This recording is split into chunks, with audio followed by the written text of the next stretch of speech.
But WWE was the first saas-bahu, kyuki, saas bhi kabhi bahu thi kind of serial. For men. You don't need context. You switch it on at any point. You know who the saas is, who the bahu is. The economist in me immediately asked the question ki, who's selling, who's buying, who's making money? And WWE is a conundrum. Unlike other sports, in WWE there was never slow motion. It was just a repeat. They would just show the move again. There was never slow motion. I mean, I think it's always been the question that, is WWE real or fake? And the whole show is based on destroying any notion of what real or fake is for you. Right? Like already you said, first they're in the ring, then they're outside the ring. Then things from outside are coming in. Then at some point the producers, owners are coming in. I'm Rahul Day and this is Economies of Khel. Over the last 2 decades, as I watched more sports, studied what's going on in India, saw how businesses are growing, saw how the size of media is growing, I started feeling like there is something connected to all of this, that these are not independent of each other. And, my thoughts, my conversations, personal anecdotes, my research, all of this gave me a sense that there is something called the economies of sports. And, through this next few episodes, I wanted to share with you both how economics and sports are related and what it tells us about India right now. Today's episode is Sara Hatke. We're going to talk about WWF, which is now WWE, and how there's been a huge, giant audience building around it. Making his way to the ring all the way from NCR, Delhi, standing in at 6'2", weighing in at 150 pounds. Please give it up for the economist who is always involved in sports, Rahul Day. And joining me in the ring, from the south of India, the son of Mysore, standing at 6 feet height, 140 pounds. Please put your hands together for Kailash Kaushik. Economies of Khel. Episode 1. Apna WWE. Kailash, you shared with me recently that John Cena is coming to India. And that blew my mind. Because John Cena was a hero of mine when I was growing up. Like, वो कोई छोटा-मोटा wrestler नहीं था. Like, he was like a proper wrestler feared across. Right? And I was like, John Cena India आ रहा है. And वो भी ऐसे घूमने के लिए नहीं आ रहा, ताजमहल देखने के लिए आ रहा है. He is coming to fight in India, live show. Thank you. देखिए जॉन सीना को इन एक्शन इन इंडिया. नमस्ते इंडिया 2 अक्टूबर शाम 7 बजे से सिर्फ सोनी स्पोर्ट्स नेटवर्क पर. Yeah. And it just brought so many memories. I went to YouTube and just started sort of looking at what's going on in wrestling. And it's crazy how big wrestling, WWF, WWE is in India, and just how many variant forms of it exist. Yeah, I mean, have you been seeing what's going on in WWE in India? In India, yeah. I mean, for the past couple of years, we have had live shows which are big. Somewhere in 2019, around 2019, there was selection trials which happened in Bombay. We're here in Mumbai, where we're having our first ever Indian casting call. Today in Mumbai, we have 25 to 30 of them that are here, and see out of these 30 who deserves a tryout opportunity in March in Mumbai. Oh, really? Yeah, which that of that Indian, was Indian of wrestlers? Indian. So WWE came. They had about 60 to 70 people from across India who came, and they had to do a set of things. There was like any selection trial. Love you, WWE. I like the woman with the baby. The woman with the baby. Yeah. She seems like a fighter. And I think this WWE belongs to people like us. Life is a challenge. We have to take the challenge. They had some exercises which they had to do, moves that they had to show, and all of that. And I don't know, the end was something like they would be taken to Florida and trained and get into WWE. And I think it's pretty big, right? Especially after the great Khali went to WWE. Even the interest in general peaked to the fact that, hey, it's possible for someone from India to reach the ring. Wait a minute, hold it. Oh my God, look at the size of this man. He's in the ring. He just stepped over the top rope with ease. Hey, Cole, who the hell is this monster? Who is this guy? You see the size. Undertaker looks flabbergasted. But then, we had one Indian also come in finally.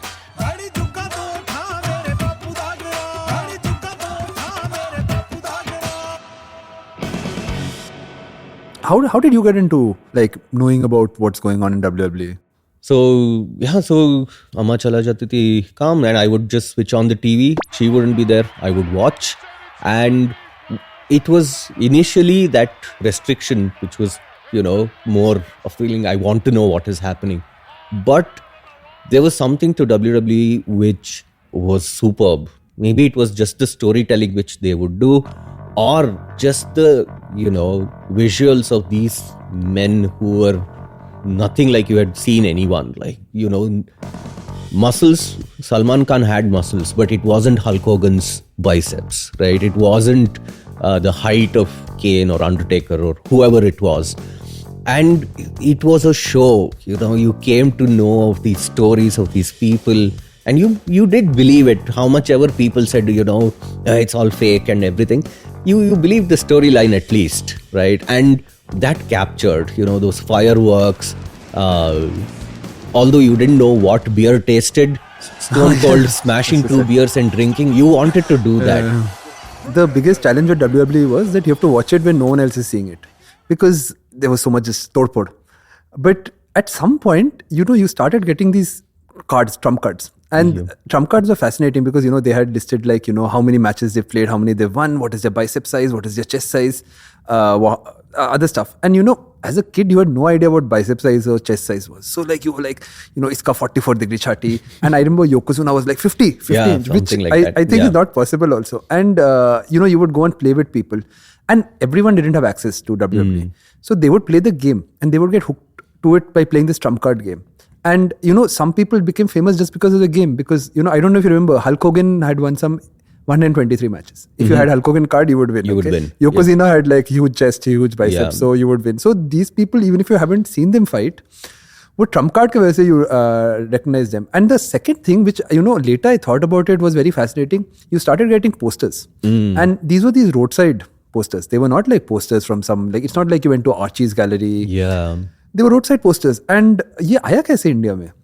How did someone figure out ki look, people are watching WWE and they will buy things? Some businessman figured out, he got images from somewhere, wo print kiya usne, bechne start kiya, and it just took off. And before you know it, you go to gyms in India and you just see all these sort of posters there. Oh yeah. Do you have any memories of watching WWF? What was some exciting moments? A lot. And I did try to, imitate a lot of them also. So imagine, one thing was the commentary. You have a huge stadium, people shouting, and the commentators, three of them would be talking about something, and then out of nowhere song breaks, right? And the whole crowd cheers, and most of the songs which were there were iconic. You had the glass shattering for Stone Cold. You had Time to Play the Game, for Triple H. Then the bell for Undertaker and all of them. And Hulk Hogan had a couple of songs. And you knew, as soon as the song played, you knew who was coming out. And they would come and there would all be this fire and fireworks. And people are all shouting, they're having placards, the camera is zooming everywhere. And you could feel that you wanted to be there, right? To an extent, I still remember when Hulk Hogan came back and won some championship, I always wanted to tear my banyan, because that was the closest. But if you tore your banyan, your mom would then use all the WWE moves on you, right? So I waited till my banyan was really old, took permission, saying that I want to recreate this, can I tear this? And once stood in front of the mirror and tore the banyan and felt like I was Hulk Hogan, I could feel the fireworks everywhere. Which was your favorite entry of Superstars? There are a lot of entries I like, but the one that resonated with me was always Undertaker. Yeah. Because Undertaker, they had two things, and they never explained this. Somehow ye samajh aa gaya ki you never know when Undertaker will come. Yeah. So kuch fight chal raha hai, someone else is fighting, and then suddenly tung, Yeah. and all dark. Yes. And the crowd is shouting, nobody knows what's on. And then the light goes on, tung, and Undertaker is standing. Yeah. He's standing. He's staring at these people. The two guys, poor guys, are looking at him. They're scared. Undertaker is standing, not blinking. And he will just move his hair a little bit. Yeah. That's all he did. Like, it was a minimalism to the extent. And you remember that storyline with Paul Bearer and King? Oh, yes.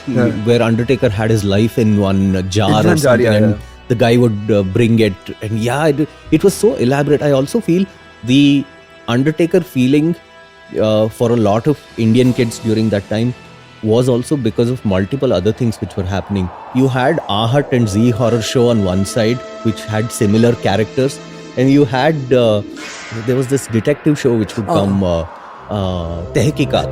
जब जब दुनिया में जुर्म होता है, कत्ल होता है, खून होता है, जो रात के साए में पलता है, दिन के उजाले में चलता है, तब शुरू होती है तहकीकात.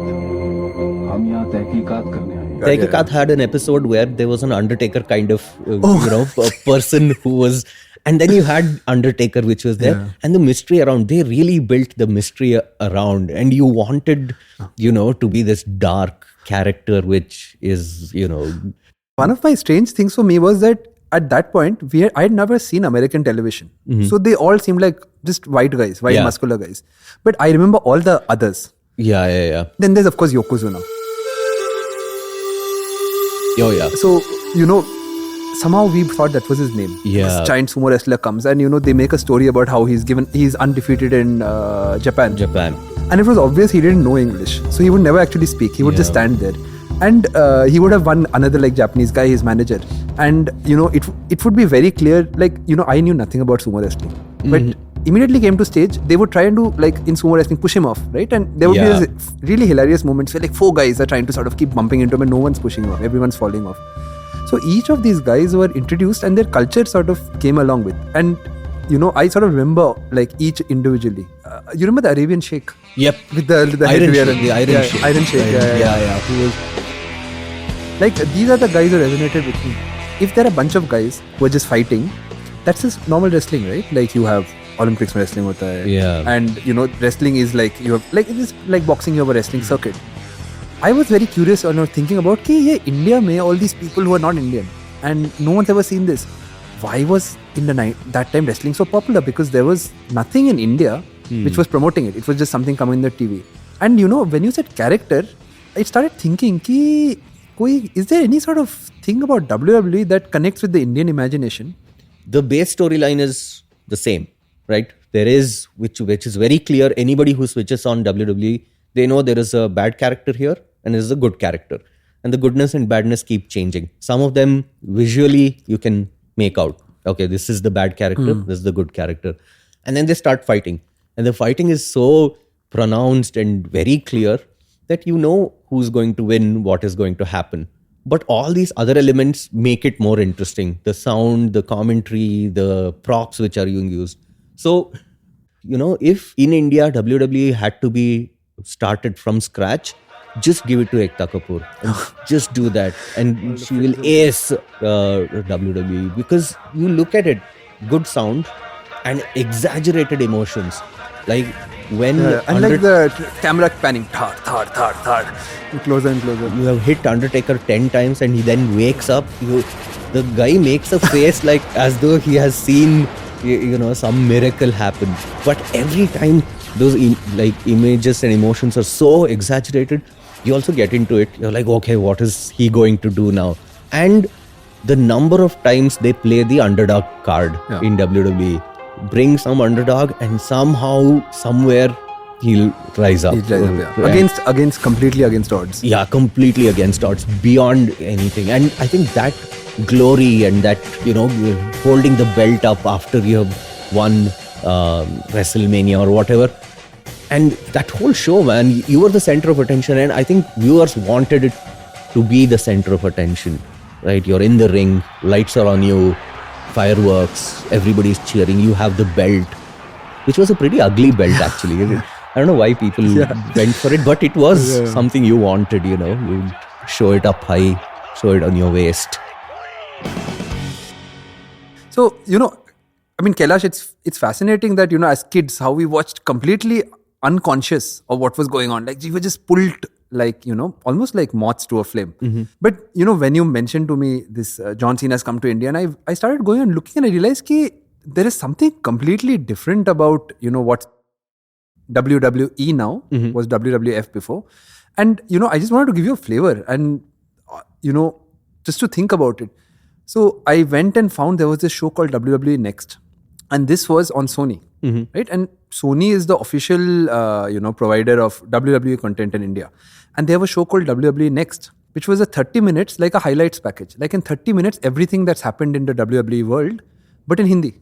Oh, wow. And the really fascinating thing is they keep doing content, which is, it's not like, वहाँ पे कुछ चल रहा है and we are showing it. They kept doing content कि ये हमारे घर में हो रहा है. So I saw a very funny show over there. Every week they get one WWE wrestler and the host makes them try out Indian food. Oh, okay. And they'll talk about it. And the really funny thing is, so they get all kinds of stuff like, samosa, bhel puri, strange stuff like banana chips. And then the fun part is not them eating it, but them trying to pronounce the name of it. And saying how they find it in Hindi. So they are taught to say ki हमसे न्याय हो पाएगा. And they'll say it in their accent, or they'll say एक number. And they'll sort of pronounce everything. Jalebi. Vada pav. And it seemed like, this is no more WWE for Indians are fascinated by this strange thing happening there. This is like हमारे घर में आ गया. Yeah. And I was looking, I was like, ये देखता कौन है WWE anymore? Yeah. And मतलब ये इतना बड़ा programming, separate, doing all this Indian thing, like who is watching it? Like who cares about WWE anymore? I don't know if it's about caring, but I think a lot of people do watch. I mean, in India, it's a prime market for WWE, and it's multiple sports are been trying to capture both the Chinese and Indian market, and WWE is no different. But I think WWE also has cracked the formula kind of thing where you do have a storyline which is very attractive and you want to watch. But also, unlike other sports, you see that WWE, for example, IPL happens somewhere between April and May. And then you have some other cricket match happening November to December. World Cup happens once in 4 years. But you see with WWE, it is throughout the year, constantly happening. You have each and every show is something new. Someone new is going to fight, some new controversy. So there is always a story brewing, and it's a constant story going. It's like any other serial that you might watch. One, I think, is that format. Second, I also feel it is action-packed enough to capture a large section of the market. And most importantly, I think the advertisers really like WWE. Now, both the networks, even including Sony or WWE as a corporation itself, for the advertisers, you see such a rich target market being captured. You have men from, maybe 9 to whatever, 70, and even families sitting and watching the story unfold. It's prime advertising target market. If you look at even the costs of media production itself, WWE is pretty easy to do. You do not need special effects. You don't need VFX. You don't need writers, directors. I mean, somebody is writing a story. So there are some writers, I don't know who they are, but they are there. But most of it is just happening. The camera is on one 3 or 4 camera setup, and you're just showing it. But the money you make is going to be huge, right? So I think the advertisers also push for things like this, where it can actually, be beneficial, and automatically the marketing for it is better, and people start watching. When to use the word market, the economist in me woke up. Yes. Right? And I think I should tell you a bit about this because, you're from media and you sort of think of advertising, of production. The economist in me immediately asked the question ki, who's selling, who's buying, who's making money? And, WWE is a conundrum. Because if you think about it, those WWE guys are not getting a single rupee from Indians, right? Because WWE is not hosted in India. Right. So, the question was ki, who's making the money? And, I sort of just dug around a little to see, how does this work? And there are 2 interesting answers I found. That one is, directly, Sony pays money to WWE. WWE does not monetize in any other way. In fact, it's, unlike other leagues, there's no merchandise being sold. Like there's no Undertaker cards or, things being sold. So Sony owns the whole distribution rights for WWE in India. Yeah. Now what Sony does is, it can make money by getting people to subscribe to its channel. But it's not wanting to do that. A lot of WWE content is online. It's freely available. My thinking of it is that what Sony is selling is not WWE to Indian viewers. It's actually selling Indian viewers to Indian advertisers. Yep. And I think that's the very different way of thinking about, sports leagues or sports as a product, as opposed to, other things we buy and sell.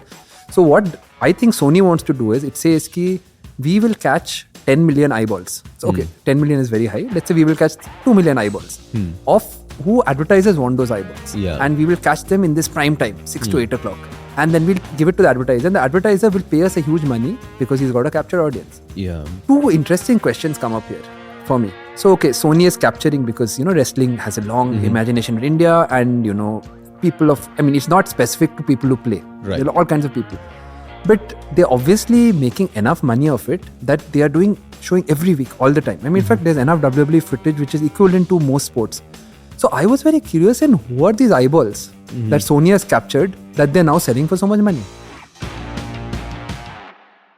Now, I think with WWE, with other sports, I think it's easier to narrow down a specific demographic. For example, golf, first of all, why would people watch golf? But there are people who do, right? So, but they are of a very specific kind of socioeconomic background which they come from. I think with WWE, it just breaks those barriers.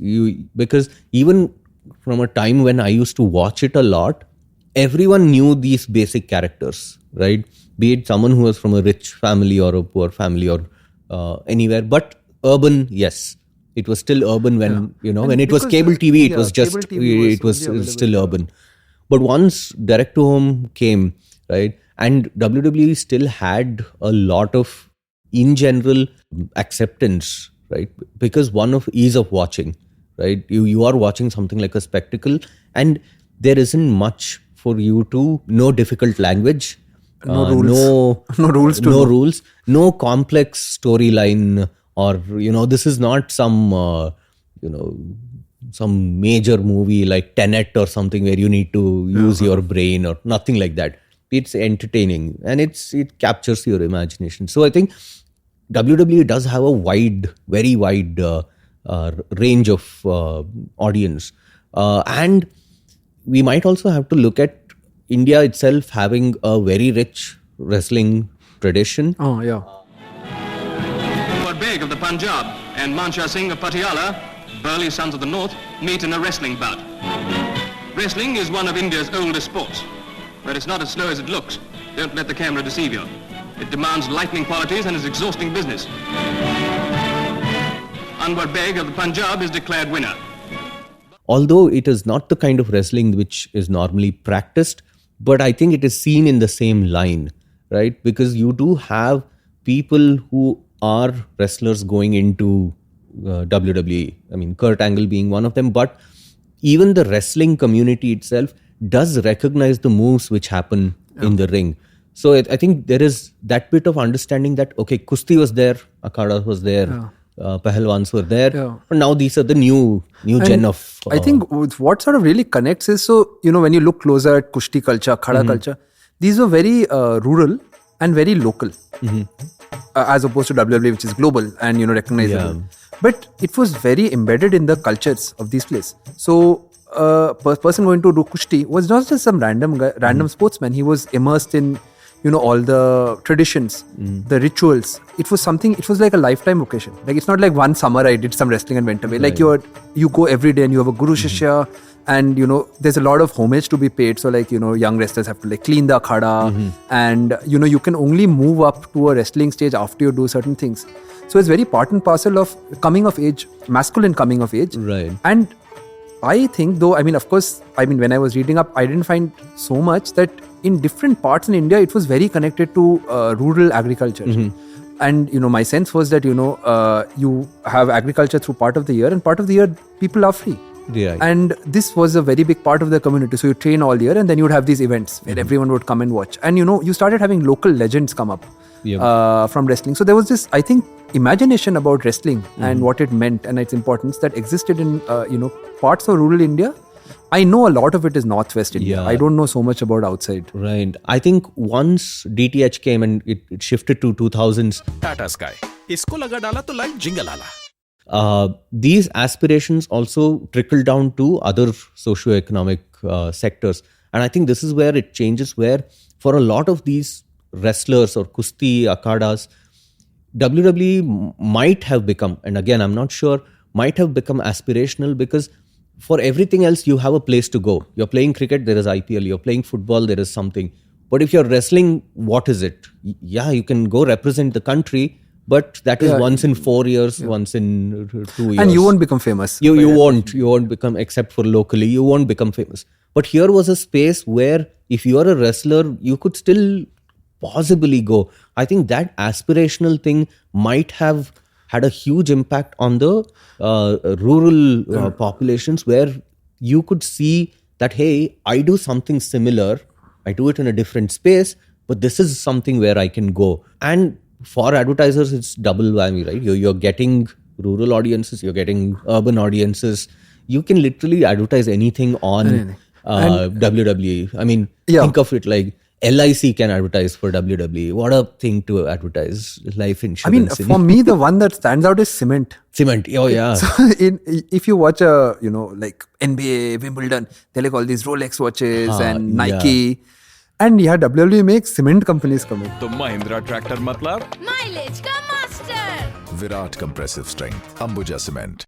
Or tractor companies coming. So I was like, why would I want cement? And then I started thinking, I said, wait, the people who are watching this, a lot of people are involved in professions where these are the products they use. Yeah. And, aside from cinema, there's nothing that captures this huge diversity that exists across different rural parts of India. Yeah. Economically, they're all connected. They're all agricultural. They're all based around, professions which have to do with, directly either doing with your hand or producing, as opposed to, city jobs which are like computer based. Right. And two is that we know that like almost we have like more than 1 billion population which is living in this area. So just theoretically, that's just the size of the market. Right.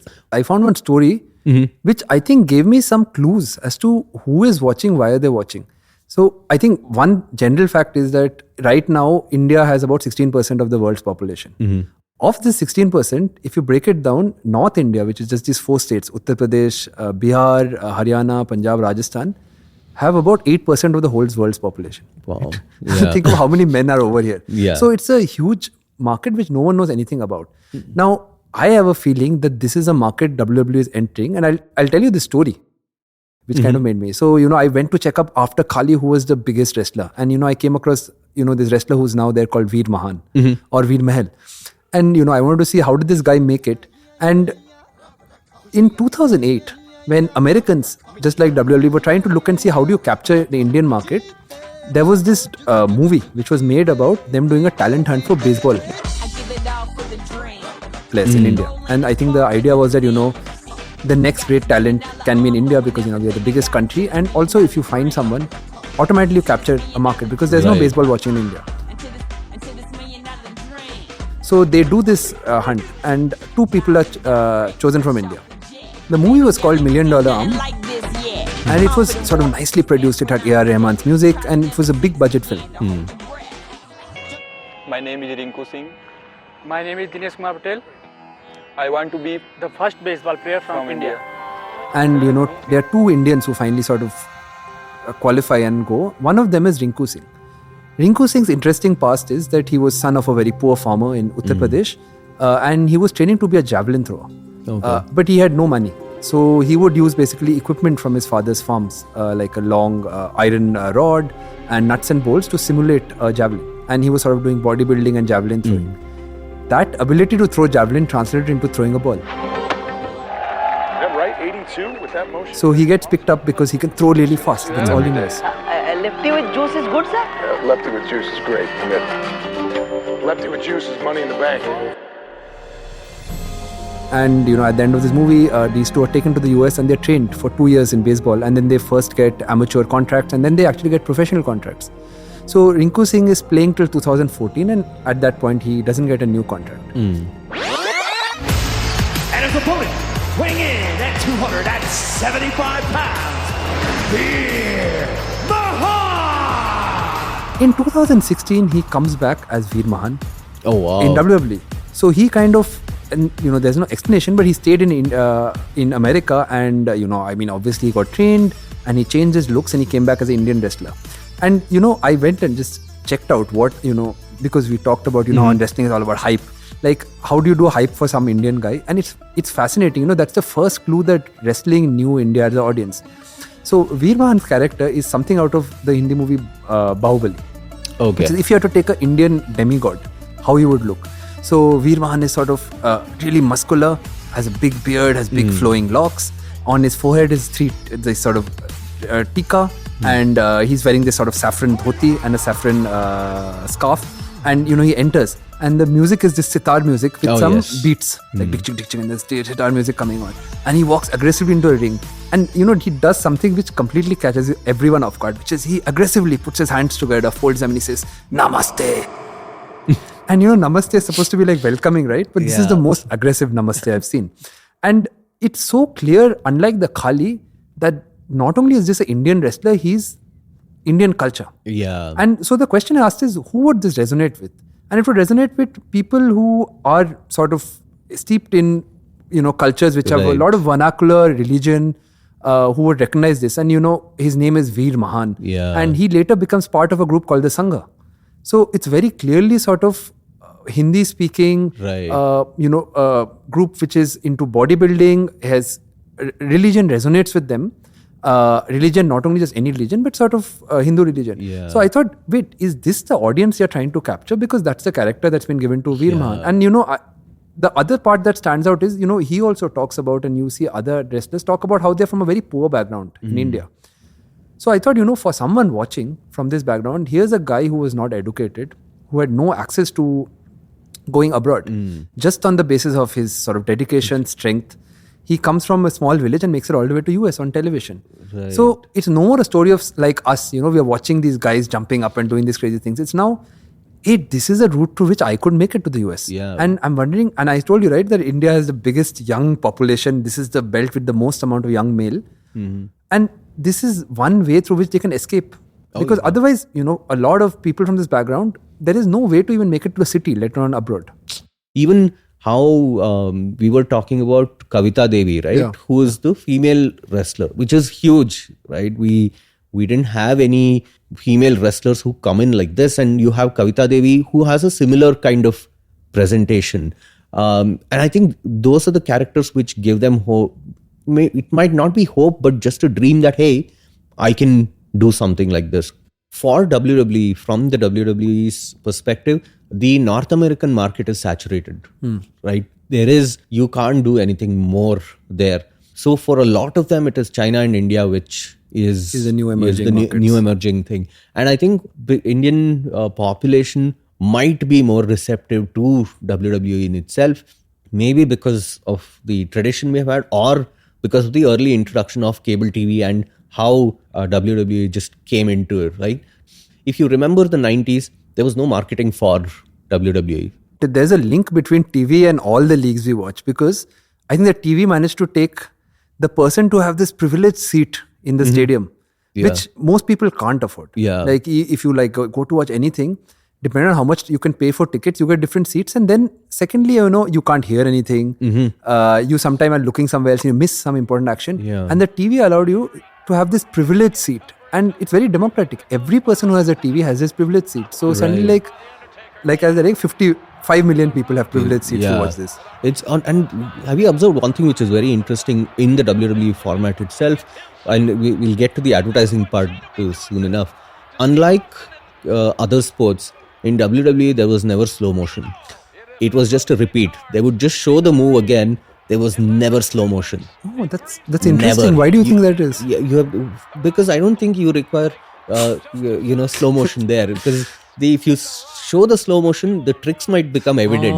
Like it's like the magician's tricks are shown. You know the tombstone won't hit the mat at all, right? So they never had. Or like the punch is coming and the blood is coming out. So you can't show slow motion at all. But what do you do for advertising? It works brilliantly because between every fight there is some time. So for television, it was made where advertising could work. Okay. And you could capture it also because the commentators would say, coming up next, Triple H will come and something else will happen and you're hooked. Right? So for all of them, all the quote unquote stakeholders, apart from the viewers, there was a very easy way of making money. For the advertisers, you had a target market which was ready. You had WWE itself, which had the property. And then you had Sony, which was coordinating. But I think Bollywood picked up the trend also because I think you were telling about Akshay Kumar's. So, which movie was that? So the moment when I understood India has arrived is Akshay Kumar, prime of his career, and he used to do his Khiladi series. Similar, one of the first franchises. So this was Sabse Bada Khiladi. Like the name is only ki Sabse Bada. And interestingly, in the movie, he's a fighter. So he's a bodyguard of Rekha, who is this very rich woman. And to prove how good a fighter is, because he's a nobody. So he goes around bodyguard. He's a bodyguard, and they're going around the world. So in one place, Rekha decides to see how good he is. Come on, Akshay. So he puts him up, and there are all these there's a fight happening there. Sort of paid fight sort of being organized. And she says that Akshay Kumar can fight anybody. So the opposing guy, and this is I think in Hong Kong, it's shot outside India. Opposing guy comes and in walks Undertaker. And not just random Undertaker, like Undertaker in his full proper Undertaker clothing, with his sort of his black jacket and his hair on his face. And you can see Akshay Kumar's face, and Akshay Kumar himself is a little tense about it. And immediately hits me is that they never say who is Undertaker. They say Undertaker. And obviously the audience knows who Undertaker is. Then Akshay Kumar Undertaker fight, and it's obvious Undertaker beats the pulp out of Akshay Kumar. This has to happen, right? Because he's like 1 foot higher than him. And Akshay Kumar at the end, he's sort of flat on the ground. And then this reverse thing happens, because usually Undertaker gets hit and he stumps up. Here Akshay Kumar gets up. And we were talking about this. It's very much like the WWE underdog story. Oh yeah. He suddenly gets up and he gets sort of josh mein aa jata hai. And he starts beating the Undertaker. And he starts pummeling Undertaker. And he does this crazy move which shows that wrestling hi hai. He goes to, in wrestling you go to the top buckle. And you jump. Yes. He climbs up 1 floor. And from the first floor he jumps and does a clothesline on Undertaker. Oh wow. You think the fight is over, okay? Undertaker is down. Suddenly Undertaker gets up and there's hair on his face, and he moves it and he says Manga. And in 2 moments, they are saying everybody understands what's going on. They are not explaining. And 2, Undertaker speaks Hindi. So wow. And then after that, to respect the fact that Akshay Kumar is the biggest actor and Undertaker is the biggest wrestler, the police come in and the fight stops. So it's like in the movie also, they understand that Undertaker can't be beaten, Akshay Kumar can't be beaten. So it was a stalemate. And it was not just random celebrity coming in a movie. It was WWE and the language of WWE, the rules coming into the Bollywood cinema. I think that's where we can talk about audiences, right? Because see, this was mid-90s when this movie came out, and fast forward to 2013, we had Kurt Angle going on to Balveer. Kurt Angle और बालवीर के बीच पे. He's a child superhero apparently. I have not watched Balveer as a series, but you have this kind of series and Kurt Angle is there fighting. And see if the marketing teams of both Balveer and WWE had any idea, they would have known that whoever is watching Balveer are all potential WWE. And mostly kids. Mostly kids, right? किस खेल में पैसों का कोई लेन then नहीं. You took money from people. I always fight for passion, not money. I fight for fun so everyone can enjoy it. So you get that bracket pretty sorted. Why else would you bring in someone like Kurt Angle to Balveer? It works good for both ways, right? Balveer, more people will watch, and I'm pretty sure some adults who watch WWE would have watched that one episode of Balveer, including me when I put it on YouTube and checked what was happening, right? But I think that's where we also see how entertainment, WWE and business are all, taking very, very calculated calls as to who the target is and how to ensure that people keep watching it over and over so, again. I mean, because you study media, you probably know this. Like one way of any media to sell anything, it has to be visible. Oh yes. And one of the best ways of making visible is if you control a channel or a broadcast, you can use one product to make another product visible. Yes. So crossovers is very popular in Yes. WWE. Though, famously you have like everyone from like Shaquille O'Neal and who Snoop was the Dogg heavyweight? came once. Snoop Dogg and what was that boxer's name? Mike Tyson. Yeah. And even this guy Donald Trump. Right? Came. They're sort of merging of brands. So in India, I don't know if Balveer is one of the first instances where two completely different products cross over and you bring audiences together. Oh yeah, I think it is. I think it's one of the first. I mean, remember this is also the time after 2005 is when you started seeing Bollywood bring in Hollywood people into Bollywood cinema. Yeah. Same people. Snoop Dogg came for Sing is King. You had Sylvester Stallone for Come Baktish. He was there along with Brandon Routh. And Kylie Minogue also. Kylie Minogue did a song. Both sort of benefit from getting a new audience to know about it. Oh, yes. And I can visualize that Sony has many programs. Mm-hmm. Like for example, they're doing mixed martial arts, they're doing football, they're doing their TV shows, movies. What would be the difference between like training for professional wrestling as versus training for Olympics wrestling? I think you need acting lessons for one, maybe, but and hype. Yeah, and how to hype up. But no, I think I think professional or WWE, that kind of wrestling requires a lot more stunt coordination in respect to Olympic wrestling, which has a very strict format. You don't need to jump off a rope. I mean, which wrestling has ropes. Right? This is the only wrestling which has actually ropes. No other wrestling has ropes, right? They play it on a mat or clay or sand. WWE is the only one which has ropes. Boxing has ropes, but WWE is ropes.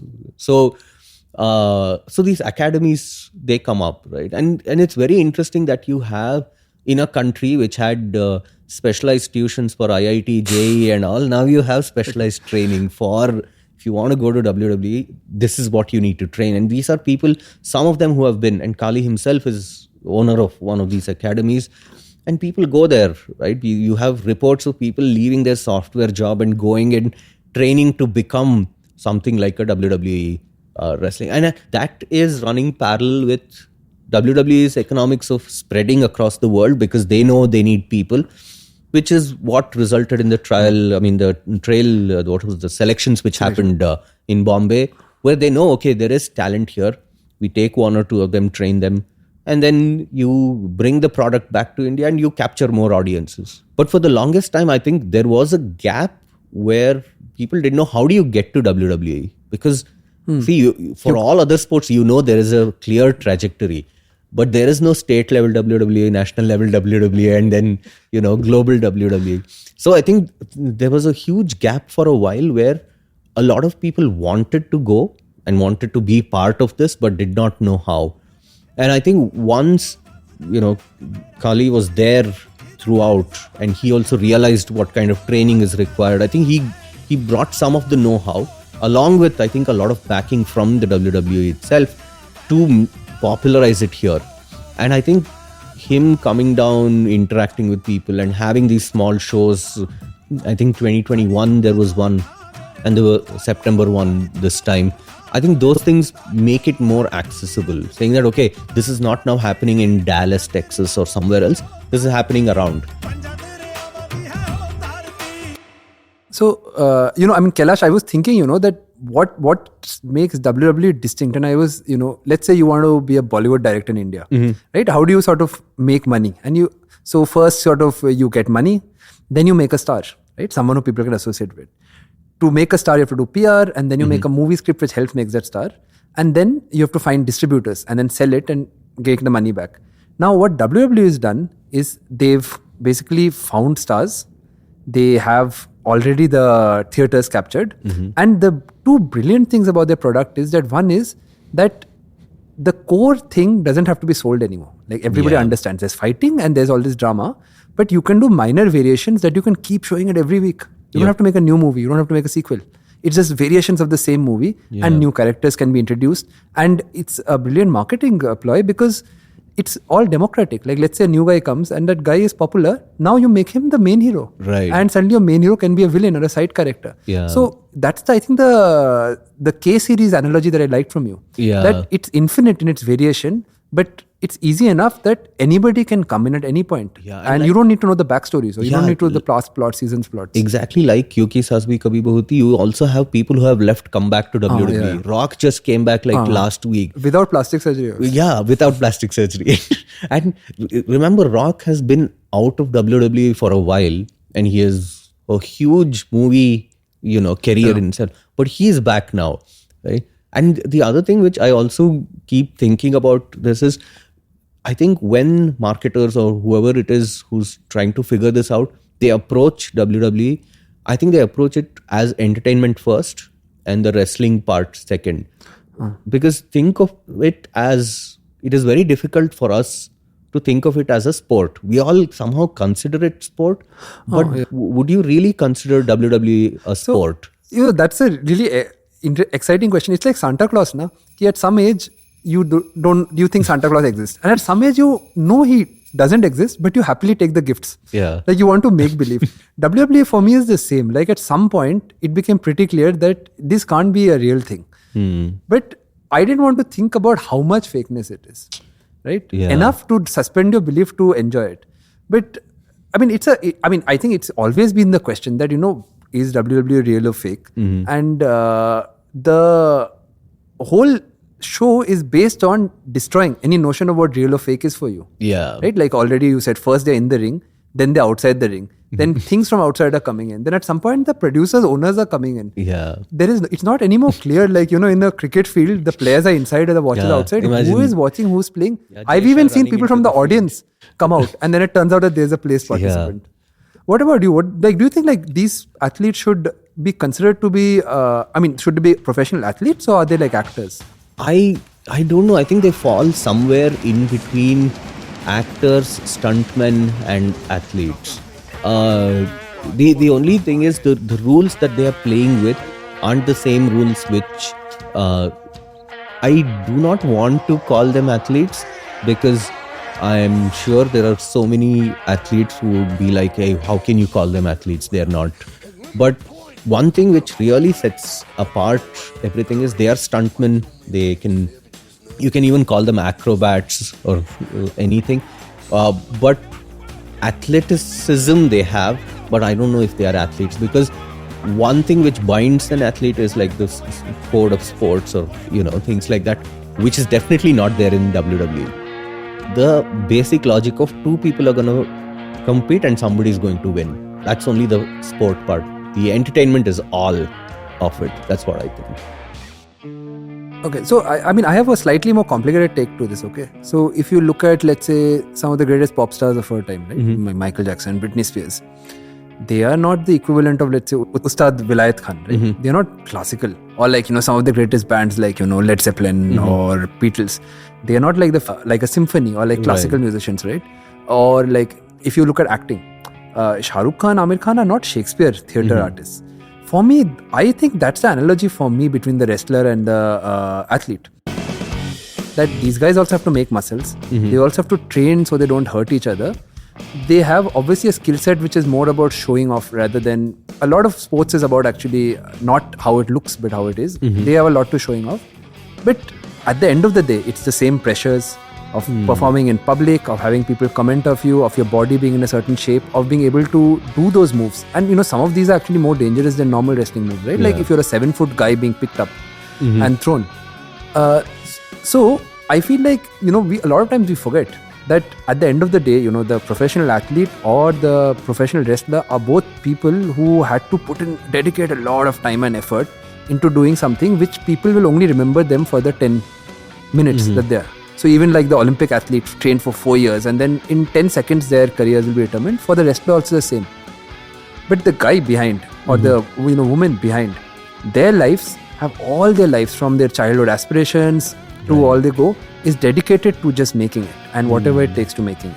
So I would agree with that. Okay, Kailash, so what's the takeaway here? Like what did we learn about WWE?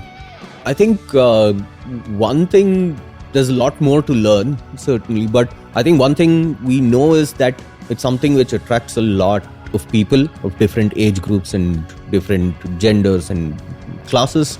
We also know that India has a lot of aspiring people who want to be part of it, either through consumption or through actively participating.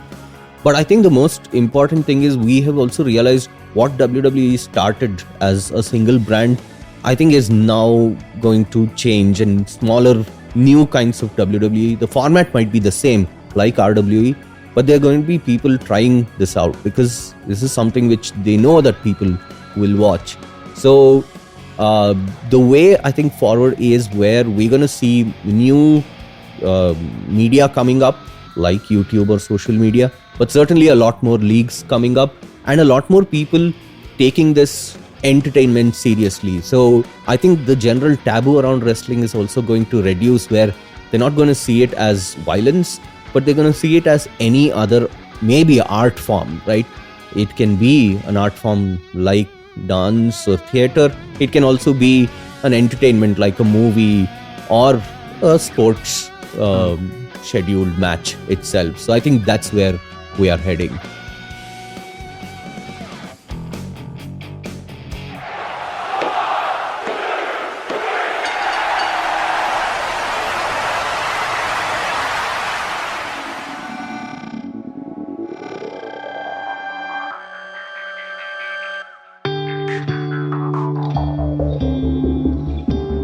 You're listening to आप सुन रहे हैं You're listening to सुनो था നിങ്ങൾ കേൾക്കുന്നത് ನೀವು ಕೇಳ್ತಾ ಇದ್ದೀರಾ ರೇ ಕಥಾ ಸಂಗೀತ ರೇಡಿಯೋ Azim Premji ಯೂನಿವರ್ಸಿಟಿ